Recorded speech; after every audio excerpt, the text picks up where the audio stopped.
Hello, everybody. Welcome to the show. Thank you for being here. If you are here live, you will see a live chat in the right-hand side of the video. That means that you are watching live and you can comment, you can ask questions, and we would love it if you would say hello and let us know where you're tuning in from.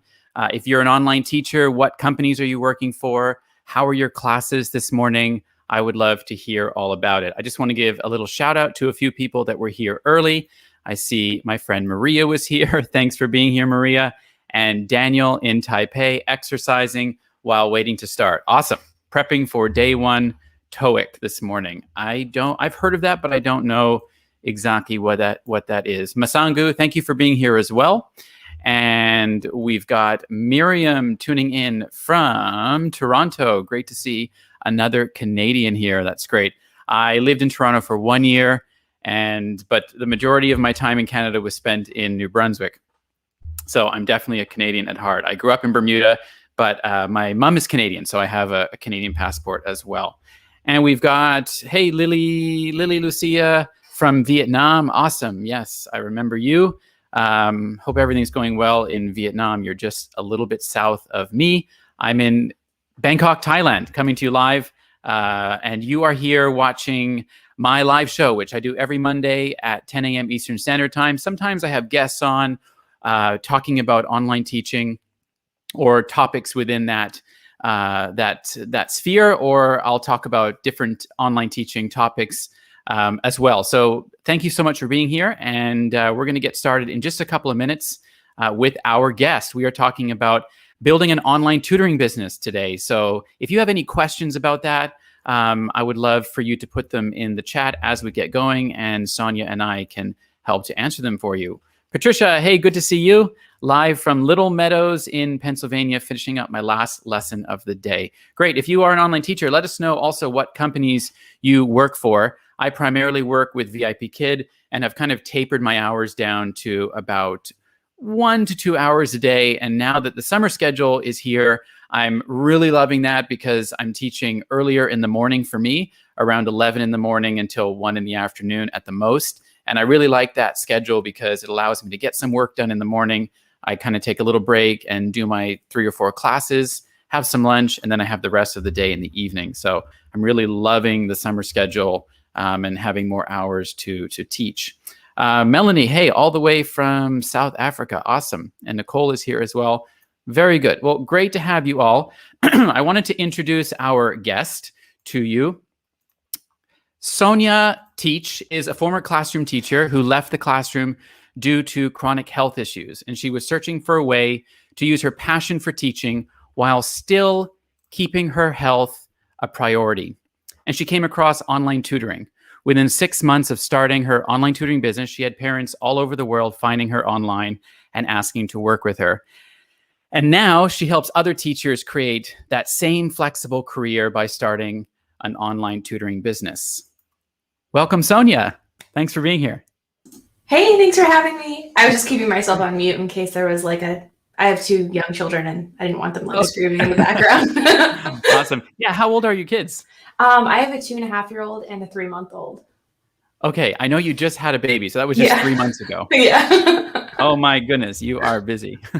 Well, thank you for making the time for us today. And I know that what we're going to talk about is going to be super valuable for people that are watching my channel and following me, because primarily I have mostly online teachers that work for different companies that watch my videos and come to my live show. So I think it'll be really interesting to talk about, doing these kinds of things privately. And it's something that I've also talked a lot about on my channel. So I'm excited to get into some questions, but I wondered if you could maybe, beyond what I just said, introduce yourself and maybe where you're from and what you're currently up to these days.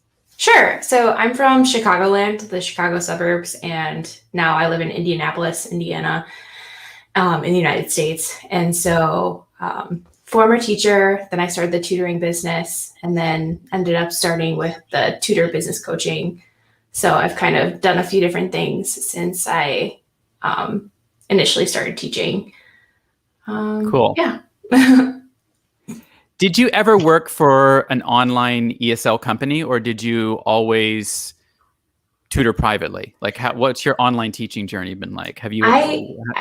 I didn't actually. I think I looked into VIP Kid. I mean, I think there are a lot more options I'm aware of now, but when I first got started in 2018, I was like trying to find different options for myself. And the Yeah.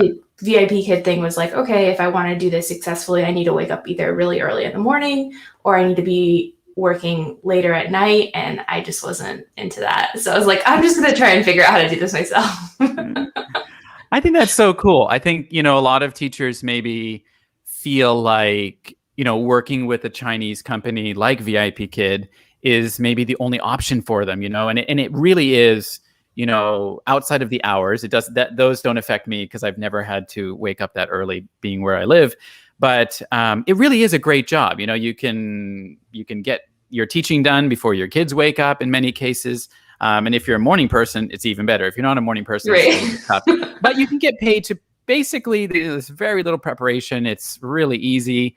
And, so that's why, obviously it's so popular. But I think that I've seen a trend in the last, 6 to 12 months of online ESL teachers really wanting to brand themselves and to kind of look outside of relying on these companies. So I've talked a lot about that. I've been able to do a little bit of private tutoring myself and have kind of brought in some of that content into my channel. So I'm excited to get a little bit deeper with you into what you do and how you did it. We've got Patricia who says, I currently work with iTutor Group and Magic Ears, plus I have a few independent students from referrals. Yeah, that's awesome. Nicole, yes, I know you work for a lot of companies. Holy moly, that's a lot. Teheso, Connect Kid, Cambly Kid, Star Kid, Magic Ears, Buddies, and New ABC. Wowzer. Yeah, that's tons and tons of companies. I don't know how you manage your schedule, but yeah, that's a lot. And Daniel's with VIP Kid and some others, and he does some freelance teaching and copy editing. Okay, awesome. So you never worked with an ESL company. You kind of considered it, but you really wanted to just get in there and figure out how to do it on your own. And in the beginning, what did you do, Sonia, to start that? Like, what were some of the things you started to do to build up your clientele? Well, so when I was getting my master's degree in special education, there was a point where I was working at the university part-time, and then that kind of like was no longer an option. Like they were getting rid of that program. So I had to look for an alternative. And that's when I initially started private tutoring, but it was just like 2 or 3 hours a week in person. And I established myself on a website called care.com at that time. Okay. So then when I decided to just like go full time, I say like full time in quotes because it's not like I'm working 40 hours a week, really. Right. I was probably working more. Yeah.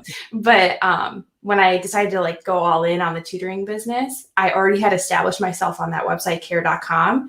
So it was like really easy for me to like just reactivate it and then start having students come to me that way. And that was basically what I did for the first 6 months of my business as I was establishing myself and building an online presence.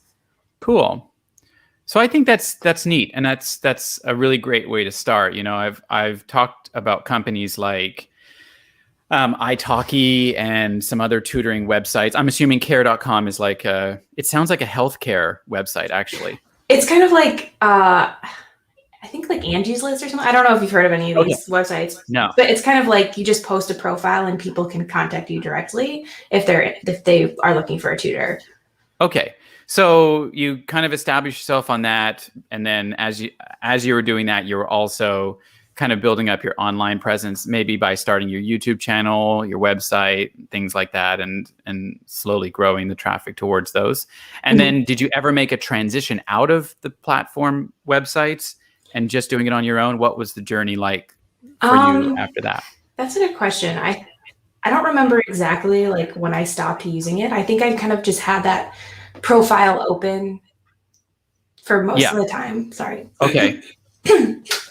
And then it just became less important because in that first 6 months, I was like checking it every single day and updating my profile all the time, trying to like see how I can make it more appealing and attract more parents in my local area.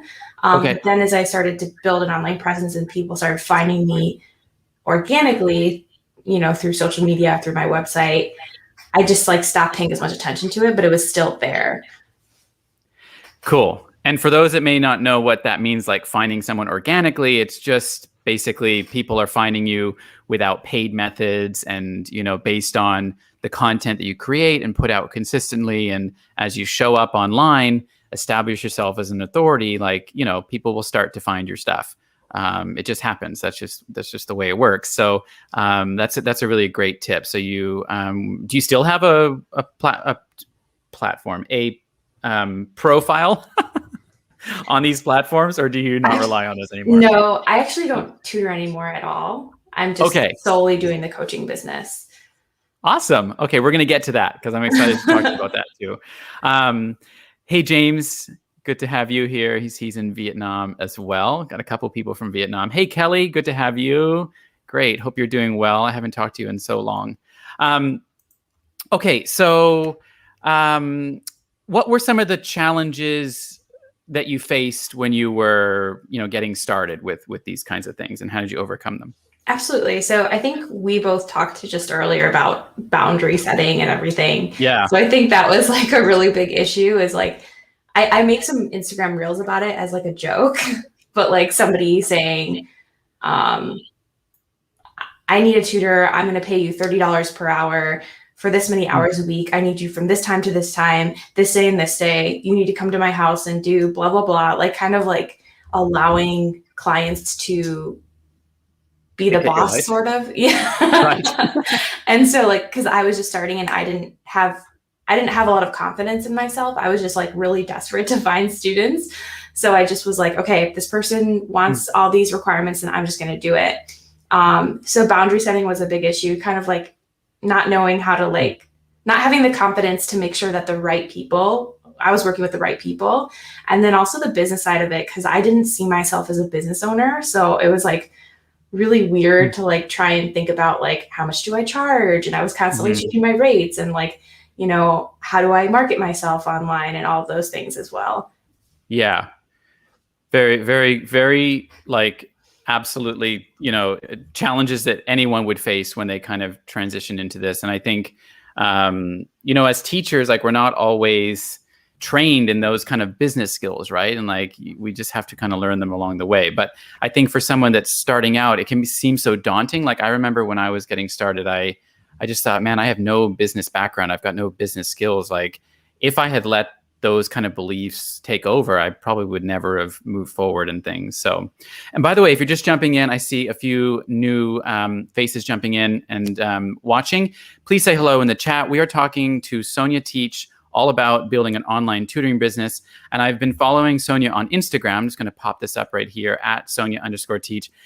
She does amazing reels and stories. And so if you just want to like get inspiration and learn from her, go and follow her. I was talking to her just really a couple minutes before the show about how she's never explicitly said it, but we talked about that boundary thing and how it's something that I really lack in what I'm doing and I need to get better at. But she does a really good job of setting boundaries in her business and just putting structures in place so that, she has a life outside of business. Because when you're an entrepreneur, teacherpreneur, it can be really all consuming. And if you don't put those boundaries in place, it can get a little bit messy. Magnolia says, I feel you, Sonia. I feel the same way. Yeah. Awesome. Good morning to you. Hey, Chris Americos. Good to have you here. Awesome, buddy.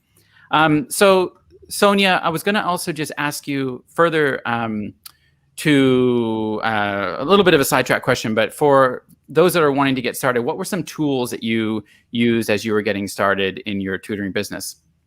So for tools, do you mean like physical, like equipment, or online tools? Or like, I think sometimes people feel like when they're getting started, like they don't know what to use. They don't know what to use for an online classroom, because when you're working, my audience, they work for companies, right? So everything is kind of spoon-fed to you. But for those that are, thinking about doing their own thing, they've got to create their own curriculum. Like, how did you kind of put everything together in the beginning? And did things improve? And did you build systems that were better? Yeah, absolutely. I think one thing I noticed in my first year is I was like obsessed with building the systems, which is like why I like switched into like business coaching, because I was like, I'm more interested in actually running the business than actually tutoring. Right. But so some tools I used Zoom for the video calling aspect of it. Bit paper was my online whiteboard. Okay. So like we could collaborate. It was like a collaborative whiteboard. I know those are really popular now. Acuity scheduling for just scheduling all the events, and I still use that. And then in terms of the lesson preparation or like the lesson planning piece of it, I had like an assessment that I found on Teachers Pay Teachers to initially gauge their grade level, their skill level. And then I would just take content from like Khan Academy or IXL.com. Those are two like websites that are using in the United States. I don't know like about other countries. Oh yeah, I'm very familiar okay, with them. Cool. And then I would just kind of like pull problems from there, or we would work on homework and they would take a picture of their homework on their cell phone and then upload it to this whiteboard and we would work on it that way. So I kind of teach like you don't need to do a lot of preparation. If you're choosing a niche that or like a subject area that you're really confident in, then it just like comes naturally to you. So you don't have to be like, oh, I'm teaching a subject I don't know anything about because I took on this client that like asked for this particular thing. Then it becomes harder. Yeah. So kind of going along with that, what was your sort of, I've talked a lot about finding your niche as a teacher. What was your niche? Did you have a niche, or did you start out just saying anyone and everyone who wants to come into my world, you are welcome. I will teach you all the things. Or did you, which I think a lot of tutors do in the beginning, right? Like, heck, I need to build up my clientele. But maybe as time goes on, you start to realize, well, like, I don't really like teaching that. I kind of am not really interested in teaching high level math because I don't know anything about it, right? Well, did you have a niche? Can you talk to that at all? Yeah. I actually found this like old video that I first made for that website care.com, and I posted it on my Instagram. I have longer hair, so you could probably find it if you wanted to find it. And I was like, I teach this and this and this and this. So if you need help in these like 6 different subjects, then contact me or something like that. So, and also on my old website, I saw a screenshot of like all these subjects I was teaching in that first month or offering to teach. But then I was finding that like, for example, I have an econ degree. I have math skills. I've taken up to calculus 2, but like teaching like algebra 2 or something like that, even if I had the skills myself, actually teaching it was like, oh, I have to refresh my memory on how to actually do this. And then it was like the student wasn't getting a positive experience and I was like kind of fumbling or stumbling, whatever too. So I started narrowing it down to subjects that I had the most familiarity with. So I wasn't having to like figure out how to teach it beforehand. Awesome. Yeah. Right. And I did 3rd to 8th, 7th grade math for kids with ADHD specifically. Okay. That's really niche specific. And you can really, for those that are listening and are wondering, well, I don't have a niche. Like, I don't know, I'm just a teacher. Start thinking about those areas that you love teaching, and also maybe that you've gotten results for students in, or maybe you're like the go-to person for helping with, difficult students, or like you had mentioned ADHD or special needs, those are all areas, niches that you can specialize in. So is that kind of where you landed towards, as you kind of grew in your niche, was 3rd to 8th math with ADHD kids? Yes. And that was just mostly because like my previous experience was like, okay, I was a teacher's assistant in 4th grade math, and I taught 6th grade math for a while. So it was like kind of like in that range of what I was confident doing. Yeah. Okay. So for those that are watching, for those that are online teachers with VIP Kid or any kind of company like that, and maybe they've like tutored in person before, or even during COVID, the pandemic, they've maybe had to have some students online that they were teaching privately, or maybe you're just like thinking about, okay, like I would love to be able to do this on my own. I don't want to start a big company and find my own, go out there and pay for advertisements and all those kinds of things. How could someone who's watching right now that, might be an online teacher start to slowly transition into the online tutoring space where you are running your own show, you're charging your own rate, you are, setting your own schedule and those kinds of things? Could you talk to that a little bit? I usually, like, the first and foremost tip that I give is to leverage your existing network. So if you have like a Facebook account with like, some friends on it, especially if you're already a teacher or you've taught in like a brick and mortar classroom, you probably have teaching friends, or maybe you're already like, you're currently teaching. So just leveraging your existing network, letting your friends and family know, hey, I'm starting this online tutoring business. If you know any children or students that are in need tutoring in this subject, this grade level, please reach out. And it seems like obvious, like, okay, that seems like, okay, like that doesn't seem like a special strategy or anything, but it works. Like I had one of my clients do that last week and she's like, oh, I've already gotten a bunch of inquiries. So you don't have to start a big, this huge online presence right away. Just let your friends and family know. see. And let's be real, an online presence doesn't happen right away. Exactly, So don't wait to get 5,000 subscribers. Right. Don't wait to have an email list of 1,000 people. Get started with, I love that. Get started with leverage. What did you say? Leverage your existing network. Yes. I think that's great. Yes. Yeah. And get started with just people in your own community. And, you can kind of do things the scrappy old school way of like posting flyers or just posting things online and, start small. And one of the great things about that is that once you do have a couple of students, and I'm sure you'll agree, referrals are so powerful from that, right? Someone will refer you to someone else and say, hey, this teacher was really great. They can really get results, especially if you can get results. I mean, if you can get results, like that's what people are looking for when they're paying for private tutoring. So, love that. Start scrappy. Yes, Heather, you got it.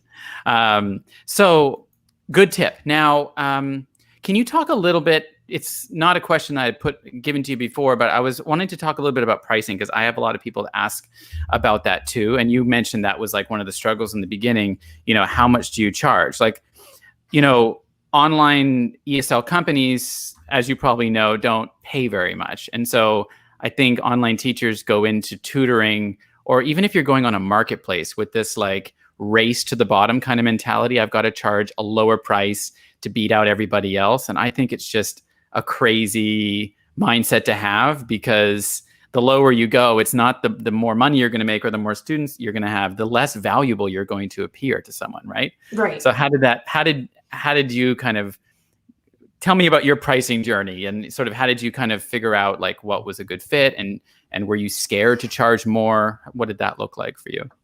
I think in the beginning, I was like the very first private tutoring client I had before I even had like a full business. I was like, I charge $10 an hour. Yeah. And I was like, that sounds good. And then after I said that, I thought about it later and I was like, wait a minute, I was private tutoring in college and making $20 an hour. So why would I only charge 10 if I have all these like credentials and everything? So then I was like, never mind. I know I said 10, it's actually 20. And they were fine with it. Just kidding. And they're like, okay, whatever. Like, and then I said that before we started working together. And then again, with this like part-time tutoring, I graduated with my master's degree. And then I was like, okay, I'm bumping it up from 20 to 30. And then when I went all in on my business, I kind of started in that 30 to 40 range. Mm-hmm. And now the clients that I work with now, most of them are existing teachers. So they have some sort of like background in teaching or some comfort level with it. So I usually recommend like do $40. This is all in US dollars. $40 that's a comfortable place to start. Yeah. $40 for like a 30-minute session, and then like maybe $60 for an hour-long session. So I kind of like tell them to have like different durations with different price points. Because then if someone's like, oh, $60 per hour, like I can't afford that, then it's like, okay, well, we can do a shorter session for this much time. But you also want to make sure you're not like literally prorating the rate, because 30-minute sessions actually end up being more work because you're trying to cram all this stuff in. So you don't want it to just be like 30 minutes for $30, 60 minutes for $60 or whatever. So you kind of like make the 30 minutes a little bit higher. And let's be real, sometimes 30 minutes it's gonna spill into the hour, right? Yes, it's just absolutely. 30 minutes, like we've already been talking for almost 30 minutes, like, and it just goes like that. Right. So don't be afraid, if you're watching this right now or the replay, don't be afraid to, realize and understand your worth and charge a higher rate, because if you can get results for students, then you're worth a higher pay rate. I think teachers often just think, well, I'm just used to doing things for free, so like I'll just charge $10. That's fine. But that's a huge investment of your time, and it's not going to allow you to scale and grow. And I really believe the higher you charge, the higher value it appears. So don't be afraid of that. I think that's really good advice. Thanks. So, and what about finding students? Like, that's definitely, you would agree, the number one question people say, well, where do I find students? They really go right to that right away, because it's like that concept of like finding students just seems so daunting. You touched on how you got started with just, leveraging your own network. And I think that's awesome. What are some other strategies that you share in your program, which we are going to talk about in a minute, with teachers for finding students? Oftentimes it's not actually finding students, right? It's like, we want to build a system and build a business where students are finding us. Yes, I agree. The first and foremost thing that I recommend is that you have other sources of income already. Like, you're not quitting your job and then like, oh crap, like I need to find students right away because I have no other source of income and I'm reliant on this alone. So I'm desperate to find students. You don't ever want to be in that mentality or have that mindset, because it's going to make the whole process a lot more stressful and difficult and attract the wrong types of people. So that's the first thing that I would suggest before you even get into the strategies of finding students. You don't ever want to be in the energy of desperation. And then from there, I kind of recommend establishing a social media page, either Facebook or Instagram. I'm personally most comfortable on Instagram. So establishing yourself there, learning. But you have how a to great use, like, YouTube channel as well. Oh yeah, I'm like so tired of YouTube. Are you really? Yeah. I guess we can talk about that later too. Yeah, that's another topic, I guess. But like for Facebook and Instagram both have like really different strategies that I've used, but Facebook is probably an easy place to start because you can leverage Facebook groups and start like, honestly, I started local, even if it was online tutoring. I started by like reaching out to people locally. Like, there's a website called Nextdoor that we have in the United States. I don't know where else it's available. And it's like, just like people in your neighborhood that are looking for tutors. You can just be like, hey, I have this tutoring business.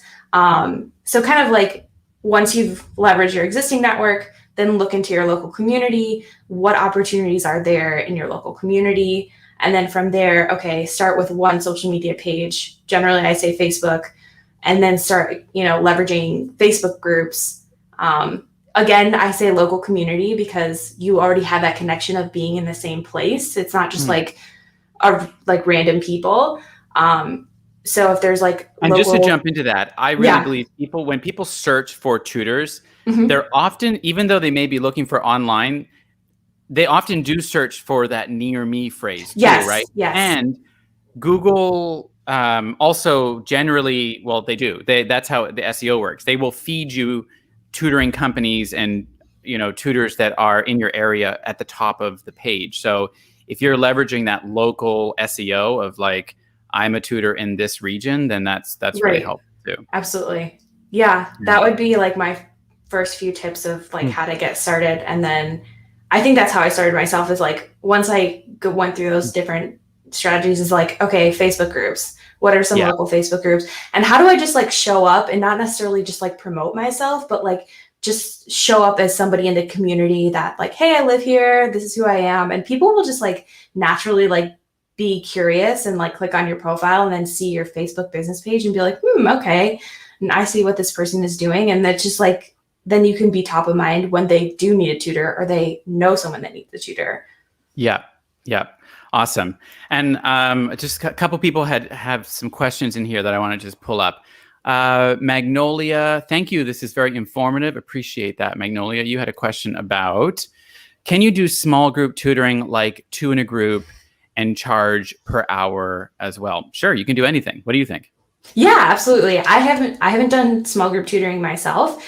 The only like tricky part is like, okay, if you like coordinate this group and then like people don't show up and then you're getting paid this like lower rate and you're only tutoring like 1 kid or something. But I would just adjust the rate a little bit so it's a little bit lower. Not significantly lower, but so that they're getting like some sort of benefit, because they're not getting one-on-one attention at that point. Exactly. So, the value might be less, but don't don't think of it as half the value, Right. because Exactly. they're still getting your time, and don't forget, your time is valuable. So yeah, good answer to that. Thanks, Sonia. Heather says $1 per 1 minute general rule. Yeah, I like that too. I've never thought of it like that. Hey Tracy, good to have you coming in late. No worries, you can always watch the replay. Morning, Kristen's classroom. I need to have you on the live sometime. We'll chat someday about that. Kelly says, I've seen several posts in my local area asking for tutors. Yeah, absolutely. Yes. So, start locally for sure. And now I wanted to talk to you about what you do, because Sonia has been an online tutor and built up her business, and now she's transitioned into helping other online tutors to build their business, to help them to get started.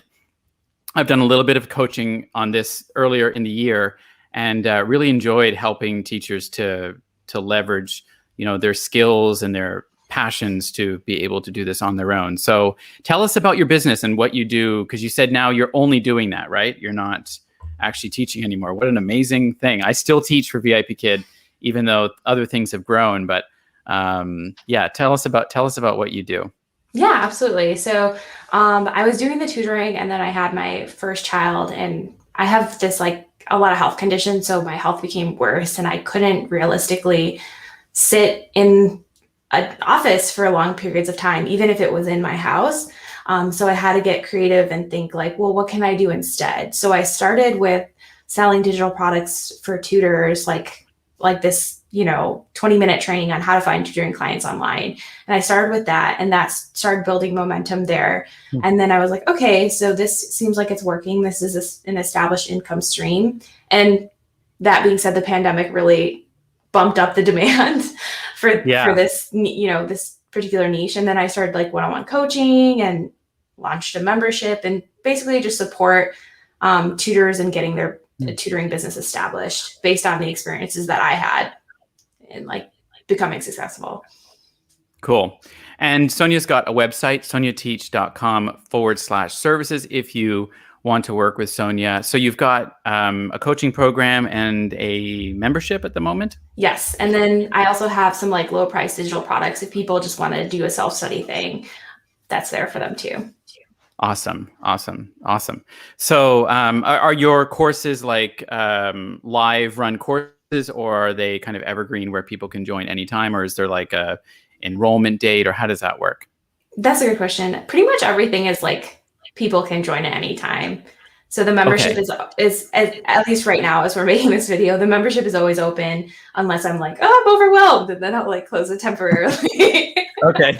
And then the same thing with the one-on-one coaching. I usually cap it at 5 clients, and then if I have spots available, I'm pretty open about announcing that on social media. Okay. Awesome. Yeah. The beauty of owning your own business, right? Being able to call the shots. I'm having a baby, so I don't have enough time to provide the same kind of value. Well, it's been awesome to have you on the show. Actually, we did a live on Sonia's channel. If you want to go check it out, Sonia has a YouTube channel, which she loves doing, apparently. Just kidding. No, she has a great YouTube channel with awesome content about what we're talking about, and so much more. So do go check out her YouTube channel, and go to her website and click on services if you want to work with her, and she would be happy to connect with you. And yeah, I just appreciate you being here so much. Thanks, Sonia. You're welcome. All right, we'll talk to you soon. Have a what are you up to for today? Probably just relaxing. We went out of town, so I don't plan on having too much on my plate. Yeah. Yeah, having a nice easy day. Awesome. All right, well, thanks. Have a good day. I'm going to bring you down. See you later. Bye. That's awesome. So if you still have questions, or you're watching the replay, please do leave a comment, or put a question in the chat. I will hang out for another minute or two here and see if any more questions come up. Coach Ashton Khan, good to have you here. Thanks for watching our YouTube channels. Thank you, James. Thank you, Magnolia. Before we go, I did want to let you know that the Scale to Success Summit is happening on August the 5th and 6th. This is a virtual summit for online teachers who want to scale and grow in their business. There is a ton of value that's going to be shared in this weekend. I am one of the speakers, and we'll be talking about using your website to build passive income. And I'm so excited as well to learn from others who've been able to turn their teaching income into an income from home where they are able to scale and grow and build lives of freedom. So if you're interested in anything to do with what we were talking about today, or building your own online teaching business, please head over to onlineteacherdude.com/scale. That's onlineteacherdude.com/scale, and you will be able to grab a ticket. Make sure you come and grab a ticket soon so that you can come and be a part of this really amazing event. So that's it for today. Thank you for being here, everyone. Enjoyed conversating with you in the chat and talking to Sonia about building an online tutoring business. If you have any questions, please reach out to Sonia and I. We would be happy to talk with you. Have a wonderful week. Happy teaching. And I will see you next Monday for another great show. See you later, everyone.